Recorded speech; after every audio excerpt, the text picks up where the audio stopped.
ಎಲ್ಲರಿಗೂ ನಮಸ್ಕಾರ. BA first ಸೆಮಿಸ್ಟರ್ನಲ್ಲಿ ಬರ್ತಕ್ಕಂಥ ಭಾರತ ಸಂವಿಧಾನದ ಮೊದಲನೇ ಅಧ್ಯಾಯವಾದ constitution structure and its principles. ವಿದ್ಯಾರ್ಥಿಗಳೇ, ಈಗಾಗಲೇ ನೀವು ಭಾರತ ಸಂವಿಧಾನದ ರಚನೆ, ಭಾರತದ ಸಂವಿಧಾನ ರಚನಾ ಸಮಿತಿಯ ಬೇಡಿಕೆಗಳು, ಸಂವಿಧಾನ ರಚನಾ ಸ್ಥಾಪನೆ, ಈ ಎಲ್ಲ ಒಂದು ವಿಷಯಗಳ ಬಗ್ಗೆ ಈಗಾಗಲೇ ತಿಳಿದುಕೊಂಡಿದ್ದೀರಿ. ಈಗ ನಾನು ಭಾರತ ಸಂವಿಧಾನದಲ್ಲಿ ಬರತಕ್ಕಂಥ ಪ್ರಮುಖ ಲಕ್ಷಣಗಳನ್ನು ಬಗ್ಗೆ ನಾನು ವಿವರಿಸಲಿದ್ದೇನೆ. Dear students, now I will briefly discuss salient features of the Indian Constitution. First one is our Indian Constitution is lengthiest written constitution in the world. ವಿದ್ಯಾರ್ಥಿಗಳೇ, ನಿಮಗೆಲ್ಲರಿಗೂ ತಿಳಿದಿರುವಂತೆ ನಮ್ಮ ಭಾರತದ ಸಂವಿಧಾನ ಬೃಹತ್ ಲಿಖಿತವಾದ ಒಂದು ಸಂವಿಧಾನವಾಗಿದೆ.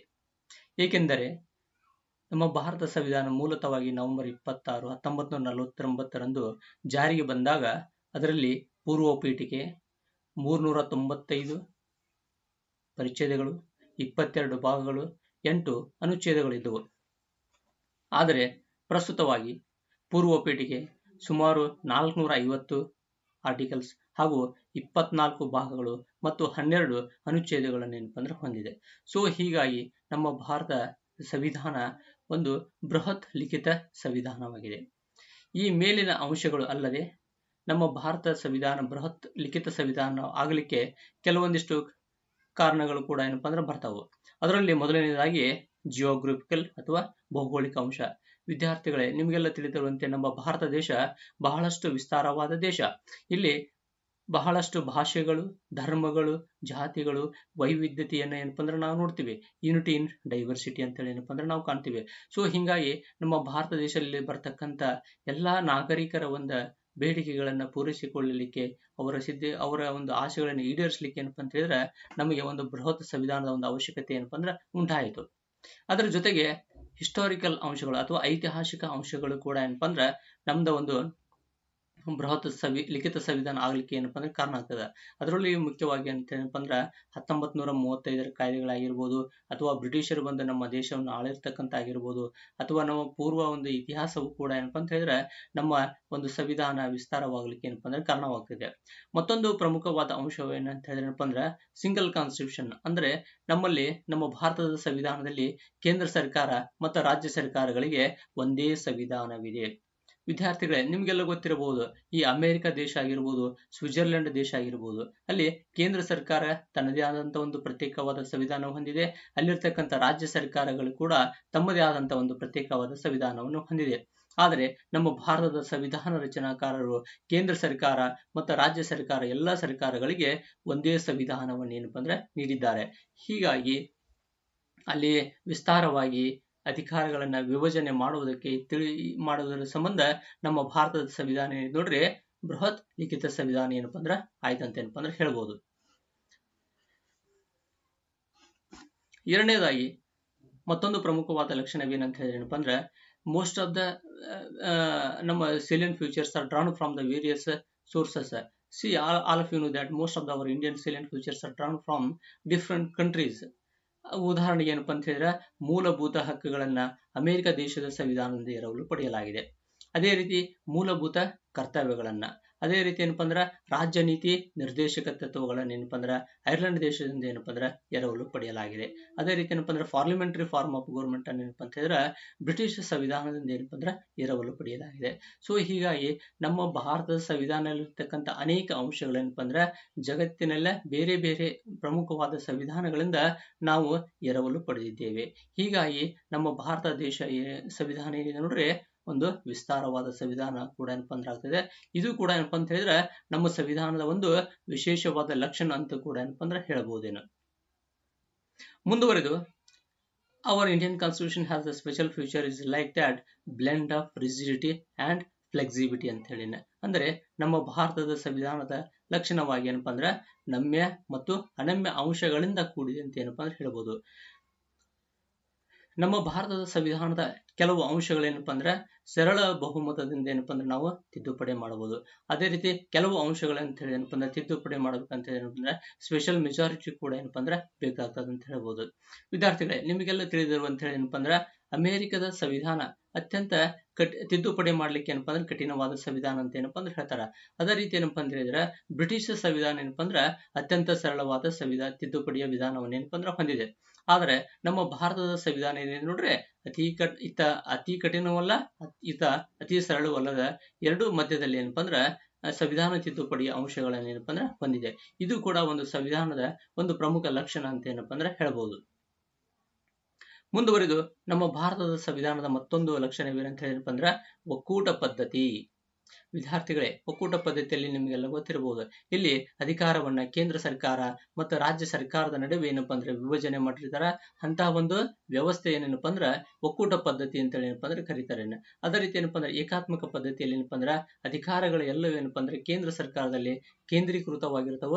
ಅದನ್ನ ಏಕಾತ್ಮಕ ಸರ್ಕಾರ ಅಂತ ಏನಪ್ಪ ಅಂದ್ರೆ ಕರೀತಾರೆ. ಆದ್ರೆ ನಮ್ಮ ಭಾರತದ ಸಂವಿಧಾನ ರಚನೆಕಾರರು ಭಾರತ ದೇಶಕ್ಕೆ ಒಕ್ಕೂಟ ಪದ್ಧತಿಯ ವ್ಯವಸ್ಥೆಯನ್ನು ಅಳವಡಿಸಿಕೊಂಡಿದ್ದಾರೆ. ಈ ಒಂದು ವ್ಯವಸ್ಥೆಯು ಕೂಡ ಭಾರತ ಸಂವಿಧಾನದ ಒಂದು ಪ್ರಮುಖ ಲಕ್ಷಣ. ಇಲ್ಲಿ ಪ್ರಮುಖವಾಗಿ ಒಕ್ಕೂಟ ಪದ್ಧತಿಯ ಕೆಲವೊಂದಿಷ್ಟು ಲಕ್ಷಣಗಳೇನಪ್ಪ ಅಂದ್ರೆ ಬರ್ತಾವ. ಅದರಲ್ಲಿ ಏನಪ್ಪ ಅಂತ ಹೇಳಿದ್ರೆ ದ್ವಿ ಸರ್ಕಾರ ಅಂದ್ರೆ ಕೇಂದ್ರ ಸರ್ಕಾರ ಮತ್ತು ರಾಜ್ಯ ಸರ್ಕಾರ ಅಂತ ಹೇಳಿ, ಮತ್ತು ಡಿವಿಷನ್ ಆಫ್ ಪವರ್ಸ್ ಅಂತ ಹೇಳಿ ಅಧಿಕಾರವನ್ನ ಕೇಂದ್ರ ಸರ್ಕಾರದವರಿಗೆ ಮತ್ತ ರಾಜ್ಯ ಸರ್ಕಾರದವ್ರಿಗೆ ಏನಪ್ಪ ಅಂದ್ರೆ ವಿಭಜನೆಯನ್ನು ಕೂಡ ಏನಪ್ಪ ಅಂದ್ರೆ ಮಾಡ್ತಾರ. ಮತ್ತೊಂದು ಲಕ್ಷಣ ಅಂತ ಹೇಳಿ ಏನಪ್ಪ ಅಂದ್ರೆ ಒಕ್ಕೂಟ ಪದ್ಧತಿಯಲ್ಲಿ ಏನಪ್ಪ ಅಂತ ಹೇಳಿದ್ರೆ ಲಿಖಿತ ಸಂವಿಧಾನವನ್ನು ಏನಪ್ಪ ಅಂದ್ರೆ ಹೊಂದಿರ್ತೈತೆ ಅನ್ನೋದು. ವಿದ್ಯಾರ್ಥಿಗಳು, ನಿಮ್ಗೆಲ್ಲ ಗೊತ್ತಿರಬಹುದು, ಕೆಲವೊಂದು ದೇಶಗಳು ಏನಪ್ಪ ಅಂತ ಹೇಳಿದ್ರೆ ಲಿಖಿತ ಸಂವಿಧಾನ, ಅಲಿಖಿತ ಸಂವಿಧಾನವನ್ನು ಏನಪ್ಪ ಅಂದ್ರೆ ಹೊಂದಿರ್ತವೆ. ಉದಾಹರಣೆಗೆ ಲಿಖಿತ ಸಂವಿಧಾನವನ್ನ ಅಮೆರಿಕ ದೇಶ ಆಗಿರ್ಬೋದು, ಭಾರತ ದೇಶ ಏನಪ್ಪ ಅಂದ್ರೆ ಹೊಂದಿದ್ದಾವೆ. ಅಲಿಖಿತ ಸಂವಿಧಾನವನ್ನ ಬ್ರಿಟಿಷ್ ಅಥವಾ ಇಂಗ್ಲೆಂಡ್ ದೇಶ ಏನಪ್ಪ ಅಂದ್ರೆ ಹೊಂದಿದೆ ಅಂತ ಏನಪ್ಪ ಅಂದ್ರೆ ಹೇಳ್ಬೋದೇನು. ಮೂರನೇದಾಗಿ ನೆಕ್ಸ್ಟ್ ಮುಂದುವರೆದ ಅಂತ ಹೇಳಿದ್ರಪ್ಪ ಅಂದ್ರೆ directive principles of state policy. ನಮ್ಮ ಭಾರತ ಸಂವಿಧಾನದ ಮತ್ತೊಂದು ಪ್ರಮುಖ ಲಕ್ಷಣ ಏನಂತ ಹೇಳಿದ್ರಪ್ಪ ಅಂದ್ರೆ ರಾಜ್ಯ ನೀತಿ ನಿರ್ದೇಶಕ ತತ್ವಗಳು. ಇವುಗಳನ್ನು ನಮ್ಮ ಭಾರತ ಸಂವಿಧಾನದ 4ನೇ ಅಧ್ಯಾಯದಲ್ಲಿ ಏನಪ್ಪ ಅಂದ್ರೆ ರಾಜ್ಯ ನೀತಿ ನಿರ್ದೇಶಕ ತತ್ವಗಳನ್ನ ಅಳವಡಿಸಿಕೊಳ್ಳಲಾಗಿದೆ ಅಂತ ಹೇಳಿ.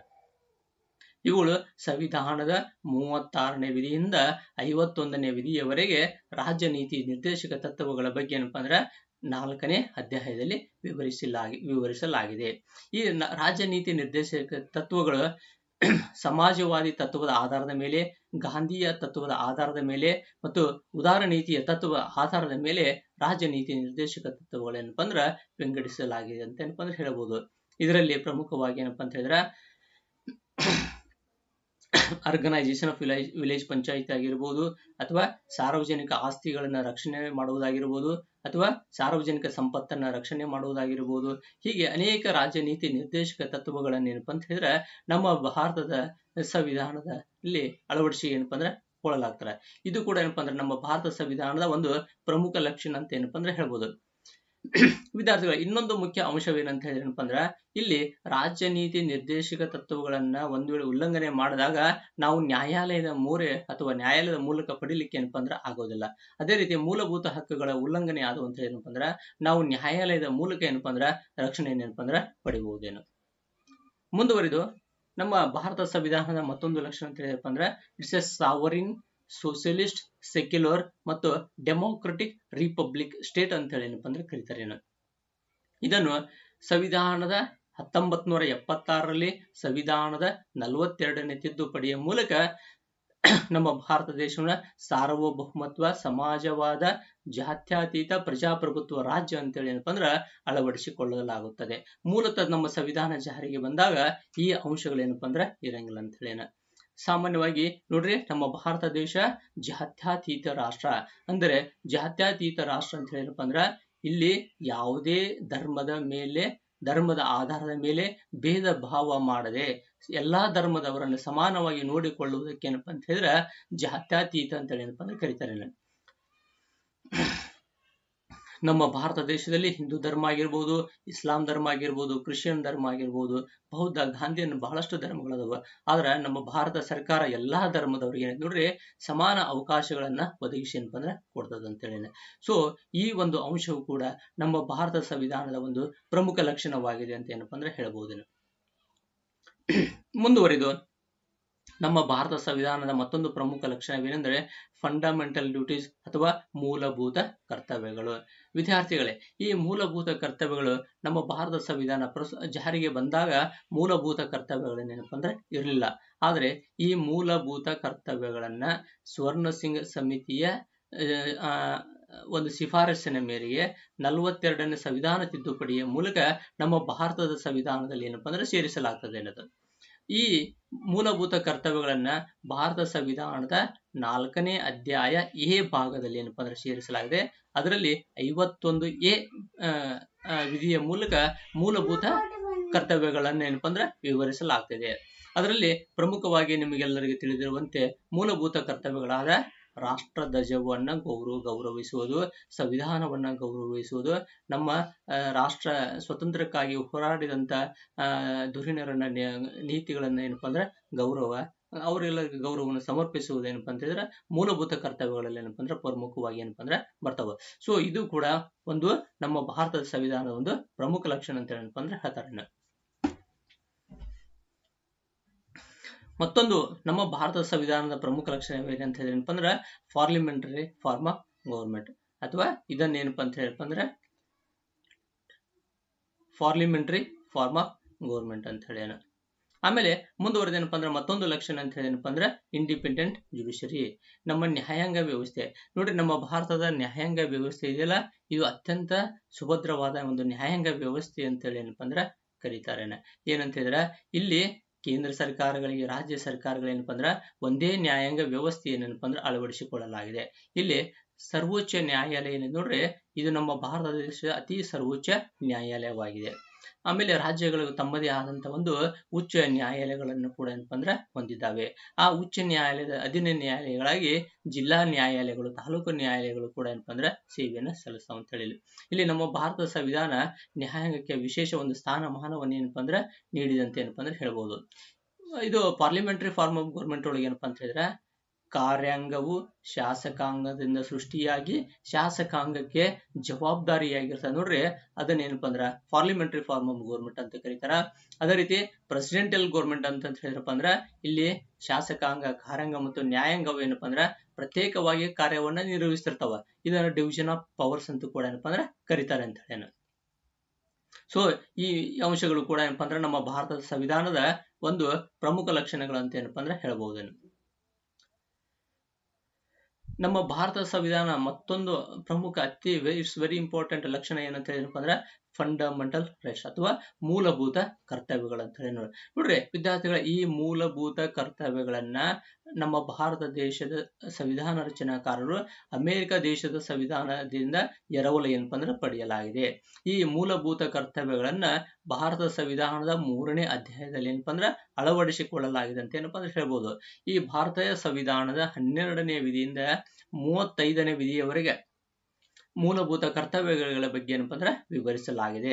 ಅದರಲ್ಲಿ ಏನಪ್ಪ ಅಂದ್ರೆ ಪ್ರಮುಖವಾಗಿ ಏನಪ್ಪ ಅಂದ್ರೆ ಸಮಾನತೆಯ ಹಕ್ಕುಗಳು ಅಂತೇಳಿ ಅದನ್ನು ಸಂವಿಧಾನದ 14ನೇ ವಿಧಿಯಿಂದ 18ನೇ ವಿಧಿಯವರೆಗೆ ಏನಪ್ಪ ಅಂದ್ರೆ ಈ ಸಮಾನತೆಯ ಹಕ್ಕುಗಳ ಬಗ್ಗೆ ಏನಪ್ಪ ಅಂದ್ರೆ ವಿವರಿಸಲಾಗ್ತದೆ ಅಂತ ಹೇಳಿ.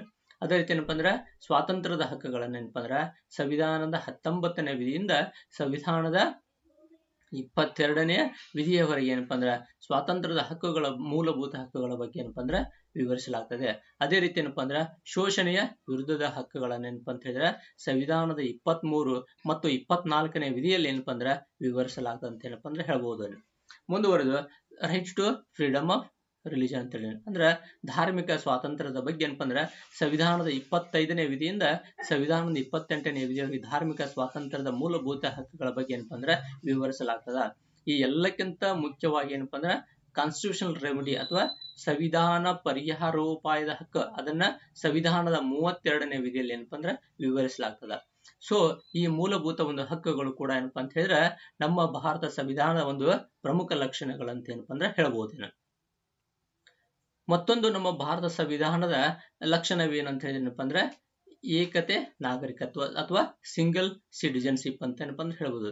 ವಿದ್ಯಾರ್ಥಿಗಳೇ, ನಿಮ್ಗೆಲ್ಲ ತಿಳಿದಿರುವಂತ ಏನಪ್ಪ ಅಂತ ಹೇಳಿದ್ರೆ ಅಮೆರಿಕ ದೇಶದಲ್ಲಿ ಆಗಿರ್ಬೋದು, ಸ್ವಿಟ್ಜರ್ಲೆಂಡ್ ದೇಶದಲ್ಲಿ ಆಗಿರ್ಬೋದು, ಅಲ್ಲಿ ದ್ವಿ ನಾಗರಿಕತ್ವವನ್ನ ಅಲ್ಲಿಯ ಜನರು ಏನಪ್ಪ ಅಂದ್ರೆ ಹೊಂದಿರ್ತಾರೆ. ಅವು ಯಾವ ಅಂತ ಏನಪ್ಪ ಅಂದ್ರೆ ಕೇಂದ್ರ ನಾಗರಿಕತ್ವ ಮತ್ತು ರಾಜ್ಯ ನಾಗರಿಕತ್ವ ಅಂತ ಹೇಳಿ. ಆದ್ರೆ ನಮ್ಮ ಭಾರತದ ಸಂವಿಧಾನ ರಚನಾಕಾರ ಏನಪ್ಪ ಅಂದ್ರೆ ನಮ್ಮ ಎಲ್ಲ ಭಾರತೀಯ ನಾಗರಿಕರಿಗೆ ಏನಪ್ಪ ಅಂದ್ರೆ ಒಂದೇ ಸಿಂಗಲ್ ಸಿಟಿಜನ್ಶಿಪ್ ಅಥವಾ ಏಕ ನಾಗರಿಕತ್ವವನ್ನು ಏನಪ್ಪ ಅಂದ್ರೆ ನೀಡಿದ್ದಾರೆ. ಅವರು ಭಾರತದ ಯಾವುದೇ ಮೂಲೆಯಲ್ಲಿ ವಾಸ ಮಾಡಲಿ, ಯಾವುದೇ ಜಾಗದಲ್ಲಿ ಇರಲಿ, ಅವ್ರೇನಪ್ಪ ಅಂತ ಹೇಳಿದ್ರೆ ಒಂದೇ ಭಾರತೀಯ ಪ್ರಜೆಗಳಾಗಿ ಏನಪ್ಪ ಅಂದ್ರೆ ಅವ್ರೇನಪ್ಪ ಅಂದ್ರೆ ಇರ್ತಾರೆ ಅಂತ ಹೇಳಿ. ಆಮೇಲೆ ಮುಂದುವರೆದೇನಪ್ಪ ಅಂದ್ರೆ ಸ್ವತಂತ್ರ ಸಂಸ್ಥೆಗಳು ಅಥವಾ ಇಂಡಿಪೆಂಡೆಂಟ್ ಬಾಡೀಸ್ ಅಂತ ಹೇಳಿ. ಇವು ಕೂಡ ನಮ್ಮ ಭಾರತ ಸಂವಿಧಾನದ ಒಂದು ಪ್ರಮುಖ ಲಕ್ಷಣಗಳಂತ ಏನಪ್ಪ ಅಂದ್ರೆ ಹೇಳ್ಬೋದು. ಅದರಲ್ಲಿ ಪ್ರಮುಖವಾಗಿ ಏನಪ್ಪ ಅಂದ್ರೆ ಚುನಾವಣಾ ಆಯೋಗ ಆಗಿರ್ಬೋದು, ಕಂಟ್ರೋಲರ್ ಆಡಿಟರ್ ಜನರಲ್ ಆಗಿರ್ಬೋದು, ಕೇಂದ್ರ ಲೋಕ ಸೇವಾ ಆಯೋಗ ಇರ್ಬೋದು, ಅಥವಾ ಕರ್ನಾಟಕ ಲೋಕಸೇವಾ ಆಯೋಗ ಕೂಡ ಏನಪ್ಪ ಅಂದ್ರೆ ಆಗಿರ್ಬೋದು. ಈ ಸ್ವತಂತ್ರ ಸಂಸ್ಥೆಗಳು ಕೂಡ ಏನಪ್ಪ ಅಂದ್ರೆ ನಮ್ಮ ಭಾರತ ಸಂವಿಧಾನದ ಒಂದು ಪ್ರಮುಖ ಲಕ್ಷಣಗಳಂತೂ ಕೂಡ ಏನಪ್ಪ ಅಂದ್ರೆ ಹೇಳಲಾಗ್ತದೆ. ಮುಂದುವರೆದೇನಪ್ಪ ಅಂತ ಹೇಳಿದ್ರಪ್ಪ ಅಂದ್ರೆ ತುರ್ತು ಪರಿಸ್ಥಿತಿ ಅಥವಾ ಎಮರ್ಜೆನ್ಸಿ ಪ್ರೊವಿಜನ್ಸ್ ಅಂತ ಏನಪ್ಪ ಅಂದ್ರೆ ಕರೀತಾರೆ. ಇಲ್ಲಿ ಎಮರ್ಜೆನ್ಸಿ ಪ್ರೊವಿಜನ್ಸ್ ಏನಪ್ಪ ಅಂದ್ರೆ ನಮ್ಮ ಭಾರತ ಸಂವಿಧಾನದ 18ನೇ ಭಾಗದಲ್ಲಿ ಏನಪ್ಪ ಅಂದ್ರೆ ಇವುಗಳನ್ನ ಏನಪ್ಪ ಅಂದ್ರೆ ಸೇರಿಸಲಾಗಿದೆ ಅಂತ ಹೇಳಿ. ಅದರೊಳಗೆ ಪ್ರಮುಖವಾಗಿ ಏನಪ್ಪ ಅಂದ್ರೆ ಸಂವಿಧಾನದ 352ನೇ ವಿಧಿ ಅಂದ್ರೆ ರಾಷ್ಟ್ರೀಯ ತುರ್ತು ಪರಿಸ್ಥಿತಿ ಅಂದ್ರೆ ನ್ಯಾಷನಲ್ ಎಮರ್ಜೆನ್ಸಿ ಅಂತ ಹೇಳಿ. ಒಂದು ವೇಳೆ ನಮ್ಮ ಭಾರತ ದೇಶಕ್ಕೆ ಆಂತರಿಕವಾಗಿ ಅಥವಾ ಬಾಹ್ಯ ದಾಳಿಯಿಂದ ಏನಾದ್ರೂ ತೊಂದರೆ ಆಯ್ತು ಅಂತ ಹೇಳಿ ಏನಪ್ಪ ಅಂದ್ರೆ ಅಂತ ಸಂದರ್ಭದಲ್ಲಿ ಸಂವಿಧಾನದ 352ನೇ ವಿಧಿಯ ಪ್ರಕಾರ ರಾಷ್ಟ್ರೀಯ ತುರ್ತು ಪರಿಸ್ಥಿತಿ ಏನಪ್ಪ ಅಂದ್ರೆ ಘೋಷಣೆ ಮಾಡ್ಲಾಗ್ತದ. ಅದೇ ರೀತಿ ಏನಪ್ಪ ಅಂದ್ರೆ ಮುಂದುವರೆದು ಸಂವಿಧಾನದ 356ನೇ ವಿಧಿಯ ಪ್ರಕಾರ ಯಾವುದಾದರೂ ಒಂದು ರಾಜ್ಯವು ಸಂವಿಧಾನದ ನಿಯಮಗಳ ಪ್ರಕಾರ ಆಡಳಿತ ನಡೆಸದೇ ಇದ್ದಾಗ ಅಂತ ಸಮಯದಲ್ಲಿ ರಾಷ್ಟ್ರಪತಿಗಳು ಏನಪ್ಪ ಅಂತ ಹೇಳಿದ್ರೆ ತುರ್ತು ಪರಿಸ್ಥಿತಿ ಏನಪ್ಪ ಅಂದ್ರೆ ಆ ಸಂಬಂಧಪಟ್ಟ ರಾಜ್ಯದಲ್ಲಿ ಏನಪ್ಪ ಅಂದ್ರೆ ಘೋಷಣೆಯನ್ನ ಮಾಡ್ತಾರ. ಅದನ್ನೇನಪ್ಪ ಅಂದ್ರೆ ಸಂವಿಧಾನದ 356ನೇ ವಿಧಿಯ ಪ್ರಕಾರ. ಮತ್ತೊಂದು ಸಂವಿಧಾನದ ಎಮರ್ಜೆನ್ಸಿ ಪ್ರೊವಿಷನ್ ಯಾವ್ದು ಅಂತ ಹೇಳಿದ್ರೆ ಏನಪ್ಪ ಅಂದ್ರೆ ಫೈನಾನ್ಷಿಯಲ್ ಎಮರ್ಜೆನ್ಸಿ ಅಥವಾ ಹಣಕಾಸಿನ ತುರ್ತು ಪರಿಸ್ಥಿತಿ. ಈ ಒಂದು ವಿಧಿಯನ್ನ ಸಂವಿಧಾನದ 360ನೇ ವಿಧಿಯ ಪ್ರಕಾರ ಘೋಷಣೆಯನ್ನ ಮಾಡಲಾಗ್ತದೆ. ಒಂದು ವೇಳೆ ನಮ್ಮ ಭಾರತ ದೇಶದಲ್ಲಿ ಏನಾದರೂ ಹಣಕಾಸಿನ ಅತ್ಯವಶ್ಯಕ ತುರ್ತು ಪರಿಸ್ಥಿತಿ ಕಂಡು ಬಂತ ಹೇಳಿದ್ರೆ, ಹಣಕಾಸಿನ ವಿಷಯದಲ್ಲಿ ಸಮಸ್ಯೆ ಕಂಡು ಬಂತ ಅಂತ ಹೇಳಿದ್ರೆ ಆವಾಗ ಸಂವಿಧಾನದ 360ನೇ ವಿಧಿಯ ಪ್ರಕಾರ ಫೈನಾನ್ಷಿಯಲ್ ಎಮರ್ಜೆನ್ಸಿ ಅಂದ್ರೆ ಘೋಷಣೆ ಮಾಡಲಾಗ್ತದ. ವಿದ್ಯಾರ್ಥಿಗಳೇ, ಇಲ್ಲಿಯವರೆಗೆ ನಮ್ಮ ಭಾರತ ದೇಶದಲ್ಲಿ ಹಣಕಾಸಿನ ಒಂದೊಂದು ತುರ್ತು ಪರಿಸ್ಥಿತಿ ಏನಪ್ಪ ಅಂದ್ರೆ ಘೋಷಣೆಯನ್ನ ಮಾಡಿಲ್ಲ. ಈ ಮೇಲಿನ ಅಂಶಗಳು ಕೂಡ ಏನಪ್ಪ ಅಂದ್ರೆ ನಮ್ಮ ಭಾರತ ಸಂವಿಧಾನದ ಒಂದು ಲಕ್ಷಣಗಳು ಅಂತ ಏನಪ್ಪ ಅಂದ್ರೆ ಹೇಳ್ಬಹುದು. ವಿದ್ಯಾರ್ಥಿಗಳೇ, ಇನ್ನೊಂದು ನಮ್ಮ ಭಾರತ ಸಂವಿಧಾನ ಮತ್ತೊಂದು ಪ್ರಮುಖವಾದ ಲಕ್ಷಣವೇನಂತ ಏನಪ್ಪ ಅಂದ್ರೆ 3 ಟೈರ್ ಗವರ್ಮೆಂಟ್ಸ್ ಅಂತ ಹೇಳಿ. ಇದನ್ನು 1992ರಲ್ಲಿ ಏನಪ್ಪ ಅಂದ್ರೆ 73 ಮತ್ತು 74ನೇ ತಿದ್ದುಪಡಿಯ ಮೂಲಕ ನಮ್ಮ ಭಾರತದ ಸಂವಿಧಾನದಲ್ಲಿ ಏನಪ್ಪ ಅಂದ್ರೆ ಸೇರಿಸಲಾಯಿತು. ಅದು ಏನಪ್ಪಾ ಅಂದ್ರೆ 3 ಟೈರ್ ಗವರ್ಮೆಂಟ್ಸ್ ಅಂತ ಏನಪ್ಪ ಅಂದ್ರೆ ಜಿಲ್ಲಾ ಪಂಚಾಯಿತಿ, ತಾಲೂಕು ಪಂಚಾಯಿತಿ ಮತ್ತು ಗ್ರಾಮ ಪಂಚಾಯಿತಿ ಅಂತ ಹೇಳಿ ಏನಪ್ಪ ಅಂದ್ರೆ ಕರೀತಾರೆ. ಇದರ ಮೂಲಕ ಏನಪ್ಪಾ ಅಂತ ಹೇಳಿದ್ರೆ ಗಾಂಧೀಜಿಯವರ ಒಂದು ಕನಸಾಗಿತ್ತು. ಏನಪ್ಪಾ ಅಂತ ಹೇಳಿದ್ರೆ ಗ್ರಾಮ ಸ್ವರಾಜ್ಯ ಅಥವಾ ಗ್ರಾಮೀಣ ಭಾಗದ ಜನರಿಗೆ ಏನಪ್ಪಾ ಅಂದ್ರೆ ಅಧಿಕಾರವನ್ನು ಕೊಡಬೇಕು, ಅಧಿಕಾರವನ್ನ ವಿಕೇಂದ್ರೀಕರಣ ಮಾಡಬೇಕಂತೇಳಿ ಏನಪ್ಪಾ ಅಂದ್ರೆ ಹೇಳ್ತಾರೆ. ಸೊ ಈ ಒಂದು ಅಂಶವು ಕೂಡ ಏನಪ್ಪಾ ಅಂದ್ರೆ ನಮ್ಮ ಭಾರತ ಸಂವಿಧಾನದ ಒಂದು ಪ್ರಮುಖ ಲಕ್ಷಣಗಳು ಕೂಡ ಅಂತ ಏನಪ್ಪಾ ಅಂದ್ರೆ ಹೇಳ್ಬಹುದೇನು. Thank you.